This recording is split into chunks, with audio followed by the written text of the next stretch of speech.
Hello दोस्तों, आज 11 सितंबर 2023 दिन सोमवार का आज के मुख्य समाचार, बड़ी खबरें, देश और दुनिया का ताजा अपडेट लेकर हाजिर हो गए हैं। वीडियो को आप पूरा ध्यान से आखिर तक जरूर देखिए क्योंकि बहुत ही काम की और महत्वपूर्ण खबरें आपको देखने को मिलने वाली हैं। सभी बड़ी खबरें और काम की खबरों के जो अपडेट है वो आपको वीडियो में दिखाए जाएंगे, इसलिए वीडियो को ध्यान से आखिर तक जरूर देखते रहिए। और हाँ दोस्तों, अगर आपको ये वीडियो अच्छा लगे तो इसे अपने दोस्तों के साथ भी, मित्रों के साथ भी जरूर फेसबुक और व्हाट्सएप पर शेयर कर दीजिएगा। बिना टाइम विलंब के शुरुआत करते हैं आज की पहली बड़ी खबर। दिल्ली में G20 का समापन हो गया। पीएम मोदी ने ब्राजील को अध्यक्षता सौंपी है। यानी राजधानी दिल्ली में 2 दिनों से चल रहे G20 शिखर सम्मेलन का समापन हो गया। बैठक में शामिल होने के लिए भारत आए विदेशी मेहमानों में अधिकतर अपने देश वापस लौट गए। G20 शिखर सम्मेलन का आदर्श वाक्य वसुधैव कुटुंबकम का आखिरी संदेश वन फ्यूचर था। दूसरे दिन वैश्विक पटल पर दुनिया के बड़े बड़े देशों के राष्ट्र अध्यक्षों ने इसी मुद्दे पर मंथन किया। वहीं शाम को पीएम मोदी ने भारत मंडपम में बने अंतर्राष्ट्रीय मीडिया सेंटर पर पहुंचकर देश और दुनिया के पत्रकारों का अभिवादन किया।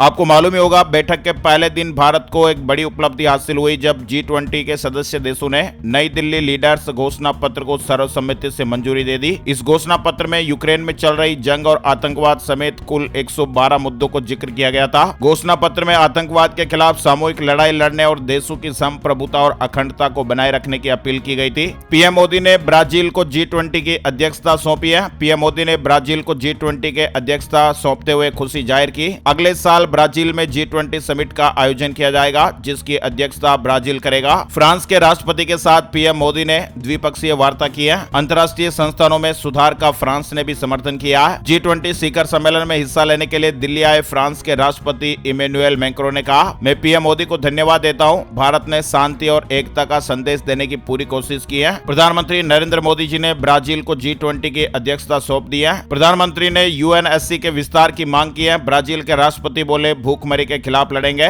यानी G20 समिट के आखिरी दिन पीएम मोदी ने G20 की अध्यक्षता ब्राजील के राष्ट्रपति लूला डा सिल्वा को सौंप दी है। और इसके साथ ही पीएम मोदी ने समिट के समापन का ऐलान किया। पीएम मोदी ने संस्कृत भाषा में कहा, स्वस्ति अस्तु विश्वस्य, यानी संपूर्ण विश्व में आशा और शांति का संचार हो। समिट के आखिरी सेशन के बाद पीएम मोदी ने कहा कि दुनिया बदल रही है और इसके साथ दुनिया के संस्थानों को भी बदलने की जरूरत है। पीएम मोदी ने कहा कि UNSC में अभी तक उतने ही सदस्य है जितने इसकी स्थापना के समय थे। स्थायी देशों की संख्या बढ़नी चाहिए। G20 पर वर्ल्ड लीडर्स के भी रिएक्शन आए। फ्रांस ने भारत की अध्यक्षता पर खुशी जताई। रूस ने कहा, हमने यूक्रेन से जंग रोकने की कोशिश की थी। वही दोस्तों, आपको बता दें अब राजधानी दिल्ली में सब नॉर्मल है। दिल्ली के बॉर्डर खुल गए हैं। मेट्रो, रेल और बस सेवाएं भी सामान्य हो गई है। लोगों को बड़ी राहत मिलेगी। G20 सम्मेलन के आयोजन को देखते हुए टीकरी, जाडोदा, ढांसा बॉर्डर और अन्य सभी रास्तों से दिल्ली में भारी और व्यावसायिक वाहनों के प्रवेश पर लगा प्रतिबंध रविवार देर रात हट गया। यह प्रतिबंध 7 सितंबर की शाम 7 बजे से 10 सितंबर की रात 11:59 तक के लिए लगाया गया था। बस सेवाएं भी सामान्य हो गई है। मेट्रो का समय भी पहले वाला हो गया। रेलगाड़ियां भी चलने लगी है। वहीं अमेरिकी राष्ट्रपति जो बाइडेन भारत में G20 शिखर सम्मेलन से काफी खुश दिखाई दिए। भारत से वियतनाम के लिए रवाना होने से पहले उन्होंने इस सम्मेलन की खूब तारीफ की। जो बाइडेन ने कहा कि इस साल का सम्मेलन कई मसलों को हल करने के लिए कामयाब रहा। बाइडेन ने कहा कि G20 से समस्याओं का हल निकाला जा सकता है। दुनिया के दिग्गजों के साथ हंसी मजाक और सेल्फी। पीएम मोदी ने G20 की कुछ चुनिंदा तस्वीरें भी साझा की हैं। पीएम मोदी ने अपने सोशल मीडिया हैंडल पर 2 दिवसीय शिखर सम्मेलन की झलकियां साझा की। वहीं आपको बताएं, G20 ने मिटाई बाइडेन और सऊदी पीएम की दूरियां। 1 साल पहले हाथ भी नहीं मिलाए थे। पीएम मोदी ने दोनों के हाथ थामकर बातचीत कराई। अमेरिकी मीडिया में G20 की ये खास तस्वीर भी खास तौर पर सुर्खियां बटोर रही है और इसका वीडियो भी वायरल हो रहा है। यानी दिल्ली में हुए G20 शिखर सम्मेलन में भारत को उस समय बड़ी कामयाबी मिली जब नई दिल्ली लीडर्स घोषणा पत्र को स्वीकार किया गया। G20 की अध्यक्षता की सफलता पर अमित शाह ने कहा, देश के लोगों के लिए जीत का निशान है। शिखर सम्मेलन के खत्म होने के बाद केंद्रीय गृह मंत्री अमित शाह ने ट्वीट कर G20 की अध्यक्षता को ऐतिहासिक सफलता बताते हुए पीएम मोदी को बधाई दी। वहीं G20 21वीं सदी का सबसे सफल अंतर्राष्ट्रीय शिखर सम्मेलन, जी किशन रेड्डी ने यह बात कही है। चलिए खबरों का सिलसिला आगे बढ़ाते दोस्तों, अपडेट खबर आ रही है। आंध्र प्रदेश के पूर्व सीएम चंद्रबाबू को 14 दिन की जेल, 371 करोड़ के स्कैम का आरोप है। पुलिस ने पवन कल्याण को हिरासत में लिया। आंध्र प्रदेश के पूर्व मुख्यमंत्री और Telugu Desam party TDP chief Chandrababu Naidu को 14 दिन के लिए जेल भेजा गया। सीआईडी ने उन्हें 9 सितंबर को 371 करोड़ रुपए के स्किल डेवलपमेंट स्कैम में गिरफ्तार किया था। वहीं बड़ी खबर है खेल प्रेमियों के लिए, आज रिजर्व डे पर खेला जाएगा भारत पाकिस्तान मैच। मैच, बारिश के कारण 24.1 ओवर का खेल ही हो पाया। टीम इंडिया का स्कोर 147 पर 2। मतलब दोस्तों एशिया कप के सुपर 4 स्टेज में भारत और पाकिस्तान मुकाबला बारिश और गीली आउटफील्ड के कारण रविवार को पूरा नहीं हो सका। ये मुकाबला आज दोपहर 3 बजे से कोलंबो के आर प्रेमदासा स्टेडियम में खेला जाएगा। वहीं बड़ी खबर आ रही है, भारत में लीवर और कैंसर की नकली दवाइयां बिक रही हैं। DCGI ने राज्यों से नजर रखने को कहा है। डॉक्टर्स को दवा लिखते समय भी सावधान रहने के निर्देश दिए गए हैं। भारत में लीवर की दवा डिफिटेलियो और कैंसर के इलाज में इस्तेमाल होने वाले इंजेक्शन एडसेट्रिस के नकली वर्जन मौजूद हैं। Drug controller general of India DCGI ने इसकी जानकारी दी है। साथ ही सभी राज्यों और केंद्र शासित प्रदेशों के ड्रग कंट्रोलर को इन दवाइयों पर नजर रखने के निर्देश दिए हैं। WHO ने इन दवाइयों को लेकर अलर्ट जारी किया था, जिसके बाद DCGI ने 5 सितंबर को बताया कि भारत सहित 4 देशों में एडसेट्रिस इंजेक्शन के 50 मिलीग्राम के कई नकली वर्जन मौजूद हैं। वहीं कैंसर का इलाज अब एक टेबलेट से, हार्मोन थेरेपी से गंभीर मरीजों का इलाज, इससे उम्र बढ़ रही है। इंदौर में आईकॉन की नेशनल कॉन्फ्रेंस में डॉक्टर्स ने यह बातें कही है। यानी अब शरीर के किसी भी अंग में हुआ कैंसर अब लाइलाज नहीं रहा। कैंसर के इलाज में अब इतनी एडवांस टेक्निक और ट्रीटमेंट आ गए हैं कि गंभीर मरीज भी जल्दी ठीक हो सकता है। इसके इलाज के लिए अब इम्यूनोथेरेपी और हार्मोन्स थेरेपी इतनी कारगर है कि ज्यादा दवाइयां लेने की जरूरत भी नहीं पड़ती है। टारगेटेड थेरेपी में कैंसर पेशेंट सिर्फ एक टेबलेट ही रेगुलर लेते रहे तो कैंसर खत्म होकर वह अपनी सामान्य उम्र तक जीवित रह सकता है। ये बात देश के top cancer expert doctor MB Agarwal, haematologist Mumbai, और डॉक्टर चिराग देसाई अहमदाबाद ने दैनिक भास्कर से कही है। दरअसल होटल मेरियट में 8 सितंबर से इंडियन कोऑपरेटिव ऑन्कोलॉजी नेटवर्क यानी ICON की नेशनल कॉन्फ्रेंस चल रही है और इसमें सभी प्रकार के कैंसर के एडवांस इलाज को लेकर देश भर से आए कैंसर एक्सपर्ट्स अपना प्रेजेंटेशन दे रहे हैं। इंदौर से जुड़ा अपडेट आप देख पा रहे थे। वह दोस्तों अपडेट खबर आ रही है, नियमित जांच जरूरी। 4,84,000 उपभोक्ताओं में से आधे भी नहीं कराते सेफ्टी चेकअप। नतीजा यह है कि 6 महीने में 2 बड़े हादसे हो गए। ये खबर आ रही है झारखंड जमशेदपुर से। 2 दिन पहले ही कदमा में गैस सिलेंडर से हुए भीषण अग्निकांड और शिक्षिका की मौत के बाद एक बार फिर गैस उपभोक्ताओं की सुरक्षा को लेकर सवाल खड़ा हुआ है। दरअसल 6 महीने के भीतर यह दूसरा बड़ा हादसा था। वहीं गैस सिलेंडर से हो रही दुर्घटनाओं की जांच में गैस एजेंसियों ने, गैस कंपनियों ने यह पाया कि 70% मामले में गैस पाइप के लीकेज के कारण होते हैं। सेफ्टी चेकअप के लिए एजेंसी में कॉल करके मैकेनिक को बुला सकते हैं। सेफ्टी चेकअप के लिए 236 रुपए लिए जाते हैं, जिसकी रसीद भी उपभोक्ताओं को दी जाती है। वह दोस्तों LPG गैस सिलेंडर को लेकर कुछ सुरक्षित उपयोग भी आप देख सकते हैं। सिलेंडर नीचे और चूल्हे को ऊपर प्लेटफॉर्म पर रखकर ही खाना बनाएं। सिलेंडर को लेटा कर इस्तेमाल नहीं करें।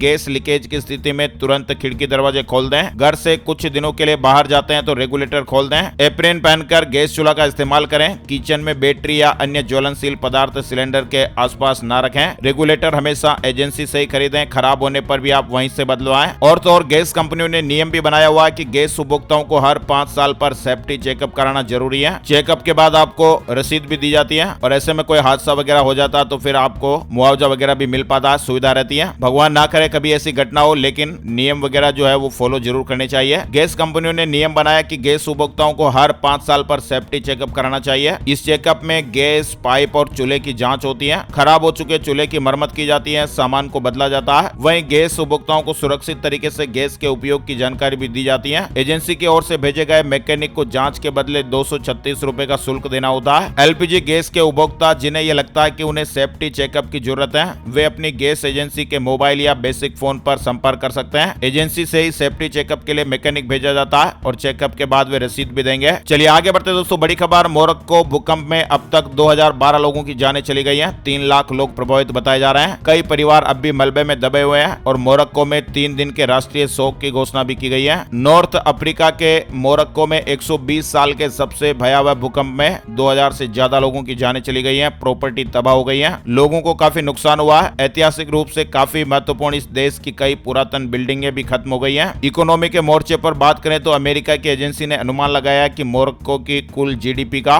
2% नुकसान होने का अनुमान है, जिसकी वैल्यू भारतीय रुपए में करीब 23,000 करोड़ रुपए आंकी जा रही है। यानी ये मोरक्को में जो भूकंप आया इसकी वजह से वहां पर लगभग 23,000 करोड़ रुपए का नुकसान हुआ है। जानकारों की माने तो यह नुकसान और भी ज्यादा हो सकता है। बड़ी खबर है, सुप्रीम कोर्ट से BBMB और NHPC को झटका। हिमाचल हाई कोर्ट के फैसले को सही ठहराया। कंपनियों को बसों का टैक्स बढ़ने के आदेश दिए गए हैं। वहीं राजस्थान से जुड़ी खबर, लेवल 1 के 19,084 शिक्षकों को जिला आवंटित। नए टीचर्स को गांव के स्कूलों में रिक्त पड़े पदों पर पहली पोस्टिंग दी जाएगी। वहीं हरियाणा से जुड़ा अपडेट देख पा रहे हैं, ग्रुप C भर्ती में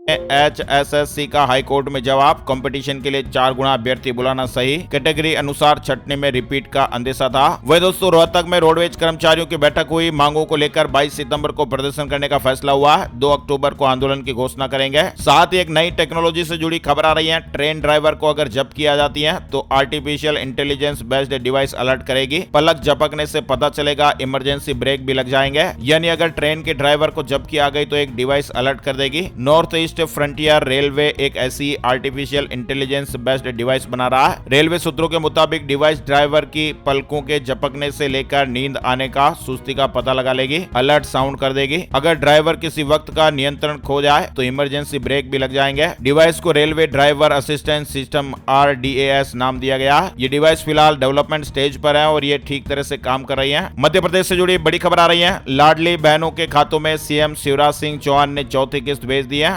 नई आवास योजना का भी ऐलान किया है। मध्य प्रदेश में रहने वाले लोगों के लिए बड़ी खुशखबरी है। मुख्यमंत्री शिवराज सिंह चौहान ने सौगातों की जड़ी लगा दी है। रविवार को मुख्यमंत्री जी ने ग्वालियर में बड़ी जनसभा की और इस दौरान उन्होंने एक बार फिर बड़े बड़े वादे किए। यहाँ पर मुख्यमंत्री जी ने करोड़ों रुपए के विकास कार्यों का लोकार्पण और भूमि पूजन भी किया। रविवार को ग्वालियर में लाडली बहना योजना के तहत चौथी किस्त भी बैंक खातों में जारी की गई। मुख्यमंत्री लाडली बहना योजना के तहत 1269 करोड़ रुपए की राशि ट्रांसफर की गई। वहीं मुख्यमंत्री जी ने बड़ा ऐलान किया। उन्होंने कहा कि अब हमारी बहनों को कच्चे घरों में नहीं रहना पड़ेगा। इसके लिए हमने मुख्यमंत्री लाडली बहना आवास योजना बनाई है और इसके तहत सभी लाडली बहनों के लिए पक्के मकान बनाए जाएंगे। मुख्यमंत्री जी ने कहा कि हमने ये तय किया कि जिन गरीब लाडली बहनों के बड़े बड़े बिजली के बिल आए उनके बिल भी मैं भरवाऊंगा। गरीब बहनों को इस महीने तक के बिल हम शून्य कर देंगे। अगले महीने से जिनकी 1 किलोवाट बिजली से कम खपत है उनके बिल केवल 100 रुपए आएंगे। वहीं ग्वालियर में जनसभा के दौरान मुख्यमंत्री जी ने कहा कि अगले साल से ही जो बच्चे 12वीं में 60% से अधिक नंबर लाएंगे तो मामा उसके खाते में 25,000 रुपए डालेगा। गांव और शहर के स्कूल में जो बच्चे प्रथम, द्वितीय और तृतीय स्थान पर आएंगे उन्हें स्कूटी दी जाएगी। यानी छात्र छात्राओं को ये बड़ी सौगात मिली है। 12वीं पास करते ही बैंक खातों में 25,000 रुपए।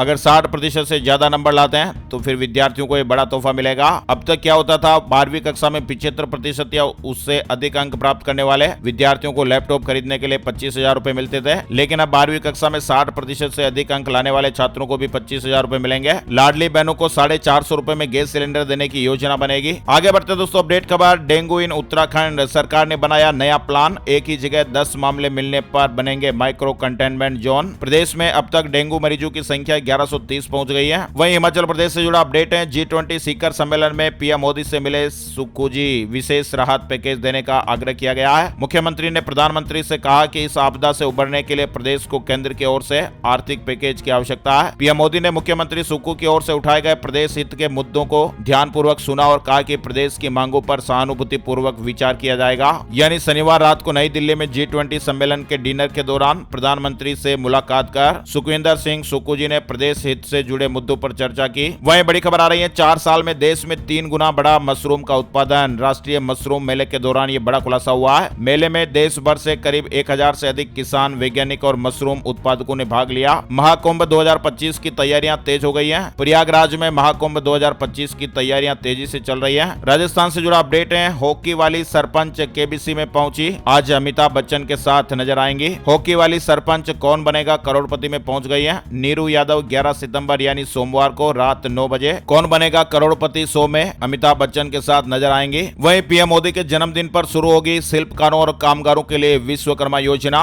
प्रधानमंत्री नरेंद्र मोदी के जन्मदिन पर 17 सितंबर को पूरे देश में कामगारों के कल्याण के लिए विश्वकर्मा योजना शुरू होगी। बड़ी खबर है, डिजिटल रुपए को लेकर क्या भारत में शुरू होने वाला है डिजिटल रुपया, आरबीआई ने अपडेट दिया है। आरबीआई की ओर से एक महत्वपूर्ण ऐलान किया गया है और इस ऐलान के जरिए देश के लोगों पर भी असर पड़ सकता है। दरअसल G20 के दौरान ही आरबीआई की ओर से डिजिटल रुपए को लेकर महत्वपूर्ण अपडेट दिया गया। यानी आजकल हमारे देश में डिजिटल रुपए को लेकर काफी चर्चाएं हो रही हैं और इस डिजिटल रुपए की वजह से हमारे देश में बड़ा बदलाव देखने को मिल सकता है। आरबीआई की ओर से जल्द ही पायलट प्रोजेक्ट के तौर पर डिजिटल रुपए की शुरुआत की जा सकती है। इसके लिए कुछ बड़े बैंकों को भी चुना गया है। खबर आ रही है कि अक्टूबर तक आरबीआई कॉल मनी मार्केट में लेन देन के लिए प्रायोगिक रूप से डिजिटल रुपए की शुरुआत कर सकता है। वहीं मराठा आरक्षण से जुड़ा अपडेट आ रहा है। महाराष्ट्र सरकार ने सर्वदलीय बैठक बुलाई है। मराठा आरक्षण के मुद्दे पर चर्चा होगी। सोमवार को मुंबई में सर्वदलीय बैठक बुलाई गई है। उप मुख्यमंत्री अजीत पवार ने रविवार को यह जानकारी दी है। गाजियाबाद के 35,000 परिवारों के लिए बड़ी खबर आई है। अब घर बैठे ही खुद ही बना सकेंगे गोल्डन कार्ड। इसके लिए विशेष अभियान की शुरुआत भी होने जा रही है। वहीं वहीं असम में अगले 10 दिनों में गिरफ्तार होंगे 3000 लोग, सीएम हिमंत बिस्वा शर्मा ने इसकी वजह भी बताई है। असम के मुख्यमंत्री हिमंत बिस्वा शर्मा जी ने रविवार को गुवाहाटी में बीजेपी महिला मोर्चा के कार्यक्रम को संबोधित किया। इस दौरान उन्होंने कहा कि सरकार राज्य में बाल विवाह के खिलाफ अपना अभियान फिर से शुरू करेगी और उल्लंघन के लिए अगले 10 दिनों में लगभग 2 से 3000 पुरुषों को गिरफ्तार करेगी। G20 शिखर सम्मेलन के कारण यह अभियान रोक दिया गया था, अब फिर से शुरू होगा। वहीं दिल्ली वेदर अपडेट आ रहा है, राजधानी में आज भी बादल बरसने की खबर है। हालांकि मौसम में काफी सुधार होगा, लेकिन कुछ इलाकों में फिर भी हल्की फुल्की बरसात देखने को मिल सकती है। 16 सितंबर तक बादल छाए रहने की उम्मीद है। उड़ीसा से जुड़ी खबर, उड़ीसा में 11 सितंबर से चलेगा सघन मिशन इंद्रधनुष अभियान। बच्चों और गर्भवती महिलाओं को टीके लगाए जाएंगे। योगी सरकार का शिक्षा को लेकर बड़ा फैसला हुआ। हर जिले में खुलेंगे संस्कृत विद्यालय, पूरी तरह स्मार्ट होंगे क्लासरूम। वहीं राजस्थान के चुनावी मैदान में प्रियंका गांधी इंदिरा रसोई योजना ग्रामीण योजना की शुरुआत हो गई है। अब तक शहरों में 8 रुपए में खाने की योजना चल रही है। सीएम गहलोत ने गाँव में भी इंदिरा रसोई का सस्ता खाना उपलब्ध करवाने की घोषणा की थी। इसे इंदिरा रसोई योजना ग्रामीण के नाम से जाना जाएगा। 8 रुपए में भरपेट खाना मिलेगा, यानी शहरों की तरफ गाँव में भी इंदिरा रसोई योजना की शुरुआत हो गई है। वहीं नथिंग यूजर्स के लिए गुड न्यूज है, 13 सितंबर तक फ्री सर्विस और पार्ट्स पर डिस्काउंट का मौका मिल रहा है। टेक्नोलॉजी कंपनी नथिंग ने भारत में एक नया event nothing care camp launch किया है। Gold price today, silver price today यानी सोने चांदी के भाव की जानकारी सोमवार से शुक्रवार तक ही मिलती है। अब बात कर लेते हैं वेदर न्यूज एंड एनालिसिस में संपूर्ण भारत का आज 11 सितंबर 2023 का मौसम पूर्वानुमान। मौसम की जानकारी का ताजा अपडेट चल रहा है। स्काईमेट वेदर अपडेट के मुताबिक अगले 24 घंटों के दौरान उत्तराखंड, उत्तर प्रदेश, मध्य प्रदेश, विदर्भ, तेलंगाना, आंध्र प्रदेश के कुछ इलाके और केरल के कुछ इलाकों में भारी बारिश के साथ हल्की से मध्यम बारिश होने का अनुमान है। बिहार, झारखंड, छत्तीसगढ़, कोंकण और गोवा, मध्य महाराष्ट्र, मराठवाड़ा, तटीय कर्नाटक, आंतरिक तमिलनाडु, लक्षद्वीप, अंडमान और निकोबार द्वीप समूह, उप हिमालय, पश्चिम बंगाल, सिक्किम और पूर्वोत्तर भारत में भी हल्की से मध्यम बारिश होने का पूर्वानुमान है। इसके अलावा जम्मू कश्मीर, उत्तरी पंजाब, हरियाणा के कुछ इलाके, दिल्ली, पूर्वी राजस्थान, उड़ीसा, रायलसीमा और पूर्वी गुजरात में भी हल्की बरसात देखने को मिल सकती है। आज के मुख्य समाचार अपडेट में फिलहाल बस इतनी ही खबरें। अगर आपको हमारा ये प्रयास अच्छा लगा तो प्लीज इस वीडियो को आप अपने दोस्तों के साथ भी जरूर शेयर करिएगा, हमारी टीम को मोटिवेशन मिलता है। आज के वीडियो में फिलहाल बस इतनी खबरें। स्वस्थ रहें, मस्त रहें। वीडियो पूरा देखने के लिए आपका दिल से शुक्रिया, धन्यवाद। जय हिंद, जय भारत, वंदे मातरम।